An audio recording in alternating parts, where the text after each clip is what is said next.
Boa noite mais uma vez. Nova era. Até então a gente estava vivendo na terra muito mais por misericórdia divina. A ideia da nova era é a era da justiça. Isso significa que ficará na terra, nessa nova era, e quando vão ser consolidados os ensinos de Jesus, aqueles que tiverem merecimento. Então, para que eu possa fazer parte da nova era, dessa humanidade regenerada, aonde o Evangelho vai estar difundido nos 4 cantos do mundo, eu vou precisar merecer. Até então a gente estava naquele processo de eu posso voltar, ir, voltar, era uma coisa mais cômoda. Se eu não aprender hoje, eu deixo para a próxima encarnação, se eu não fizer hoje, eu deixo para depois. Era algo assim mais tranquilo. Sofríamos, chorávamos, sorríamos e aos pouquinhos tínhamos um pouco mais de consciência. Agora não. A proposta da nova era é realmente a transformação da humanidade, da sociedade. Por isso, para permanecer nessa consciência maior da Terra, é preciso que eu acompanhe, que eu me torne parte dessa transformação, que eu faça a minha parte. Se os outros em minha volta não estiverem fazendo, não estiverem acompanhando essa transformação, isso cabe a eles. Mas se eu quiser permanecer aqui na terra, que aquilo que o Evangelho nos traz, que os justos, os brandos, os humildes, herdarão a terra. E aqueles que forem os endurecidos, os perversos, os egoístas, serão exilados da terra. Quando a gente fala assim, parece que não é algo muito sério, que nem me diz respeito. Mas nós já vivemos essa experiência antes. Nós já fomos exilados de outros planetas. E lá também tinham pessoas que falavam conosco dessa forma. Diz, olha, observe as leis divinas, as coisas estão mudando. O período da misericórdia aqui está acabando, chegará a era da justiça. E nós simplesmente talvez chamávamos essas pessoas de loucos, de fanáticos, de estúpidos, de ignorantes. E de repente nós nos percebemos num planeta desconhecido, aqui na Terra. Inconscientemente nós temos essa sensação, essa culpa que nós carregamos, esse vazio existencial que nós carregamos, essa carência afetiva que nós carregamos, é de certa forma uma lembrança que nós já vivemos em lugares melhores do que a Terra. De certa forma a gente sente isso. E a Bíblia vai falar sobre isso, sobre aqueles que foram exilados, aqueles que caíram, os degradados, os que desceram. Há várias passagens na Bíblia que fazem referência a esse momento de exílio que teve de outros planetas, de espíritos que foram exilados de outros planetas para virem para a Terra. E quando nós chegamos aqui na Terra, ela era muito rudimentar, ela era muito primitiva. Foi aí que surgiu até o conceito da metempsicose, da ideia que o espírito humano podia reencarnar como animal.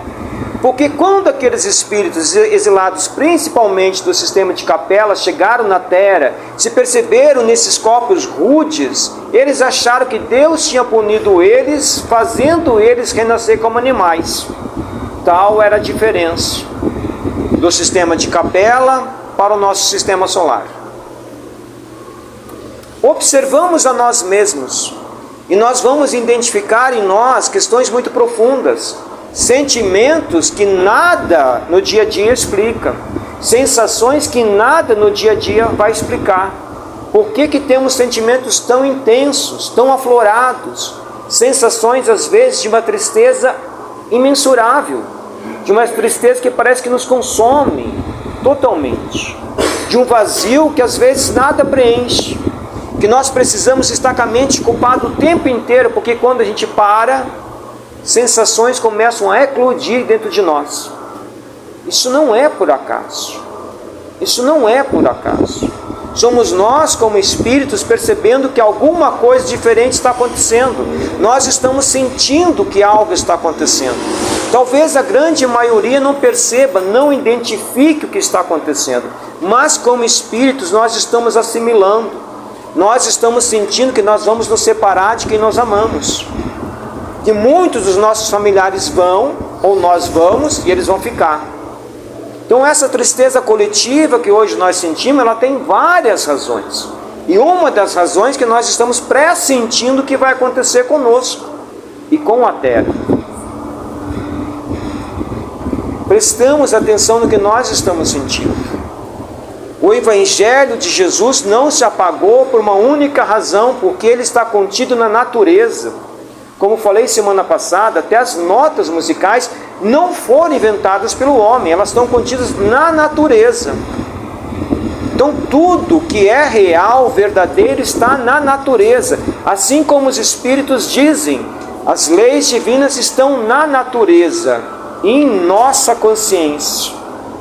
Por isso que essas questões que são reais, que sempre foram ensinadas na Terra, não desaparecem. Quando nós voltamos antes das grandes transformações climáticas que houveram na Terra, nós vamos ver, por exemplo, dentro da Bíblia, Enoque, que foi um livro que foi extraído da Bíblia, mas a Bíblia cita Enoque. E ele fala de um período que a Terra ia sofrer profundas transformações, que já sofreu, que era o tempo que nós conhecemos como o tempo de Noé. As grandes transformações climáticas que aconteceram no passado, aonde também houve espíritos que foram embora, espíritos ficaram. Só que naquele período os bons foram embora, porque eles mereciam viver em lugar melhor. Desta vez vai ser o contrário. Vai ser os rebeldes que vão embora, e os bons vão ficar. Olhem em volta o que está acontecendo. Preste atenção nas famílias. Preste atenção no mundo o que está acontecendo. Tudo o que está acontecendo foi nos falado. Está nas escrituras, está nos contos do hinduísmo, em diversas vertentes de expressões de espiritualidade. Isso não é por acaso. Está em nossas mãos, tanto dos irmãos desencarnados que aqui estão, como nós encarnados, está em nossas mãos tomar uma decisão. Em qual direção nós vamos andar? O que eu quero para mim de verdade? O que tem valor para mim de verdade? O que eu preciso de verdade? Ou eu sigo as coisas que a vida me demanda, as coisas superficiais, que eu sei que passam, e quando passam me geram dor. Todos nós sofremos porque essas questões passam, e elas nos agridem profundamente. Então é necessário saber por que eu sofro, por que as questões do mundo doem tanto em mim, por que eu sofro tanto, qual é a razão do sofrimento. O sofrimento nada mais é do que um chamado nos dizendo tem algo melhor, tem algo muito melhor do que isso, tem uma vida que é muito melhor do que essa que você leva. Existe uma realidade muito melhor do que essa que nós vivemos, que é aquela que Jesus anunciou, que é o reino divino. Prestamos atenção no que nós sentimos. Não há como fugir de mim mesmo. Eu posso me distrair o quanto que eu quiser, mas eu não consigo fugir de mim. Que possamos de verdade meditar no Evangelho. O Evangelho é o farol que nós precisamos, é a luz que nós precisamos, é a própria manifestação de Deus para nós. Que Jesus nos abençoe imensamente.